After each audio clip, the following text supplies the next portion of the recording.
اللہ رب العزت کی عطا کردہ نعمتوں میں سے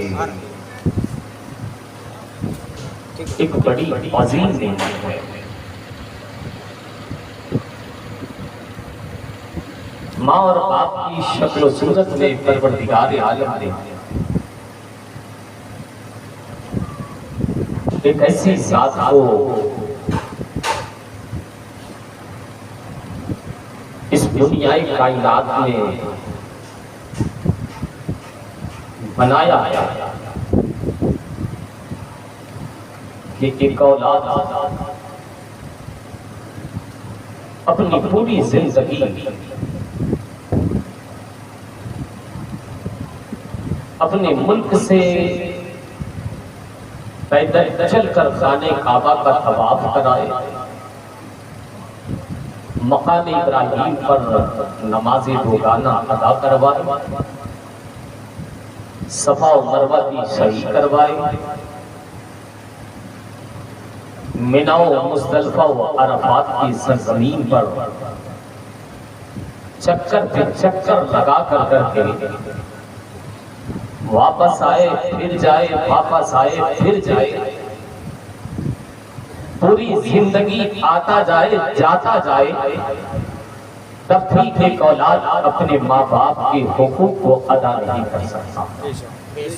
ایک ایسی عظیم نعمت ہے۔ ایک شخص نے اپنی ماں کو کئی مرتبہ اپنے کاندھے پر سوار کر کے حج بیت اللہ کروایا۔ دل میں خیال آیا شاید میں نے ماں کے حقوق کی ادائیگی کرتا تھا۔ غیب سے آواز آتی ہے، تیرے ناکام، ابھی تک تو نے اس کے حقوق بھی ادا نہیں کیے جو کہ تیری ماں نے 9 مہینے اپنے شکم کے اندر میں رکھنے کے بعد تیری کروٹیں بدلنے کی وجہ سے جو درد کے ایک جھٹکے کو اپنے اندر میں محسوس کیا تھا، ابھی تو نے اس کے ایک حقوق کو بھی ادا نہیں کر پایا، تو پوری زندگی کے حقوق کو کیسے ادا کر سکتا؟ نوجوانوں، ہوش کے ناخن لو، اپنی دنیا اور آخرت کو خراب نہ کرو، اس لیے کہ دنیا اور آخرت اس بندے کی خراب ہوتی جس بندے کا ماں کی ماں اور اس کا باپ اسے ناراض ہے، اور یقیناً اس بندے کی دنیا آباد ہوتی ہے جس بندے کی ماں اس سے راضی ہو جائے اور اس کا باپ اس سے راضی ہو جائے، اس کی دنیا آباد ہوتی ہے۔ اس لیے کہ ماں کی رضا ہے، باپ کی رضا ہے، رب کی رضا پوشیدہ۔ اگر ماں راضی تو رب راضی، اگر ماں ناراض تو پھر پروردگار عالم ناراض ہوگا، اور جب پروردگار عالم ناراض ہوگا تو سوچو پھر ٹھکانا کہاں ہوگا؟ جہنم میں جانا پڑے گا، جنت میں تو ٹھکانا نہیں ہونے والا۔ تو یاد رکھو نوجوانوں، یاد رکھو میری ماں اور بہنوں، بڑی عظیم نعمت ہے باپ کی شکل میں، ماں کی شکل میں تمہارے پاس۔ باپ جنت کا دروازہ ہے، ماں کے قدم کے نیچے میں جنت ہے۔ اچھا، کوئی اس روئے زمین کا کوئی ایسا خطہ ہے کامران میں؟ کوئی ایسا خطہ یا کوئی ایسی شخصیت، کوئی ایسی شخصیت دکھاؤ سوائے ریاض الجنہ کے، بے شک سوائے ریاض الجنہ کے، اور کوئی ایسی شخصیت دکھاؤ کہ جس کے قدم کے نیچے میں کہا گیا ہو کہ جنت ہے کسی کوئی نہیں؟ ٹھیک ہے ٹھیک ہے کوئی نہیں دکھا سکتا۔ ماں کی عظمت کا اندازہ نوجوانوں اس حدیث مصطفیٰ سے کم لگا لیتے۔ بے شک کس کی باتوں پہ عمل کرو گے؟ آج کے اس زمانے کے ہیرو کی بات پہ عمل کرو گے؟ مودی جی کی بات پہ عمل کرو گے کہ یوگی جی کی بات پہ عمل؟ کس کی بات پہ عمل کرو گے؟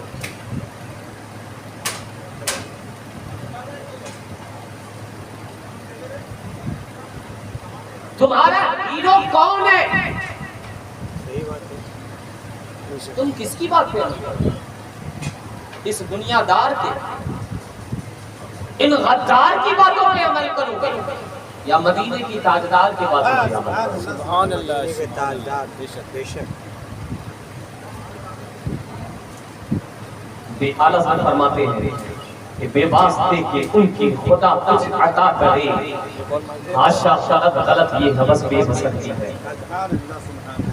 ہر کس یہ تصور مت کرنا کہ مصطفیٰ کو چھوڑ کر تم دنیا میں کامیابی حاصل کر لو گے یا آخرت میں تم کامیابی حاصل کر لو گے۔ نہیں، طریقہ مصطفیٰ کو چھوڑنا ہے وجہ بربادی، اسی سے قوم دنیا میں ہوئی ہے بے اقتدار۔ سبحان اللہ بے شک۔ آج اگر رسوائیوں کا سامنا کر رہے ہیں، یقین جانو کہ میرے پیارے ہم نے آپ نے مصطفیٰ کے طریقے کو چھوڑ دیا۔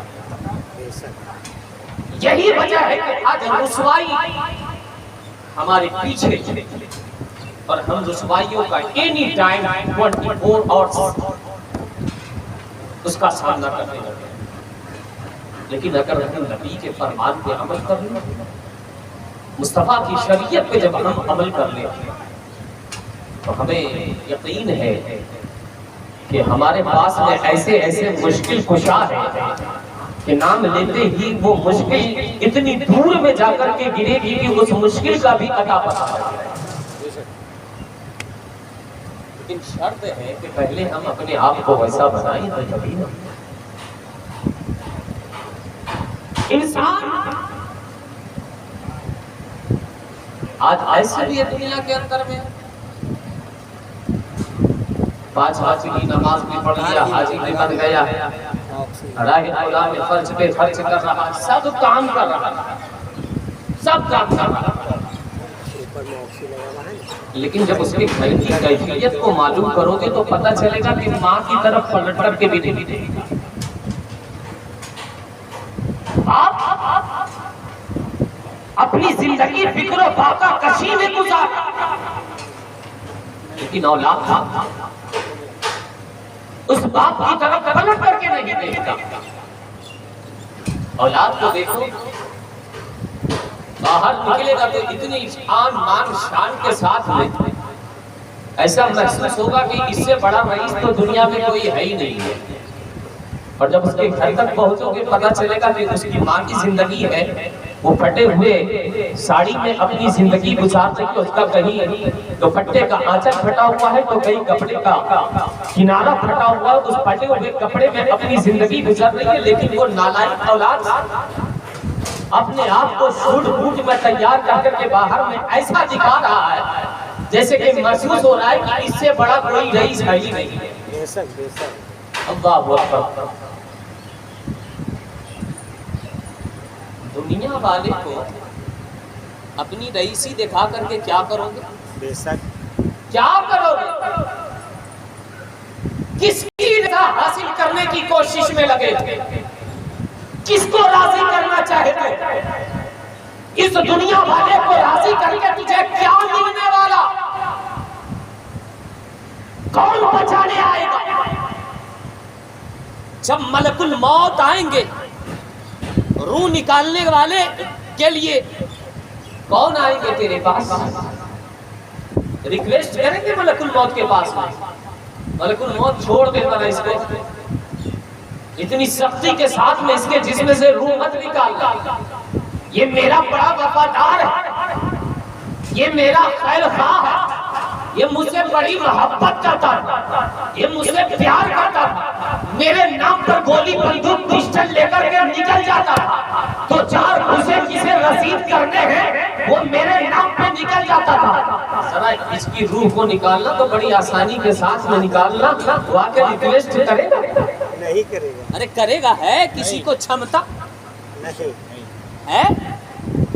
تو پھر کس کو راضی کرنے کے لیے لگے ہو؟ ان گلی میں گھومنے والے کتوں کو، ان سڑک میں ٹہلنے والے کتوں کو راضی کرنے کے لیے لگے ہو، اس دنیا والوں کو راضی کرنے کے لیے لگے ہو۔ ارے دنیا ایسی چیز ہے جس کو جب سے رب نے بنایا ہے کبھی بھی دنیا کی طرف پلٹ کر کے رب نے نظر رحمت سے نہیں دیکھا، اس لیے کہ دنیا تو دھوکے کی جگہ ہے اور دھوکے کی جگہ سے دل جگانا یہ ہماری شریعت کے خلاف ہے، یہ مصطفیٰ کی شان کے خلاف ہے۔ لہذا اے عاشقوں، اگر دل لگانا ہے تو مصطفیٰ کی ذات سے دل لگا لے، مصطفیٰ کی شریعت سے دل لگا لے۔ یقیناً جب مصطفیٰ سے پیار کرے گا تیرا بیڑا یہاں بھی پار ہو جائے گا، تیرا بیڑا وہاں بھی پار ہو بے شک، شرط ہے کس کو راضی کر رہے ہو؟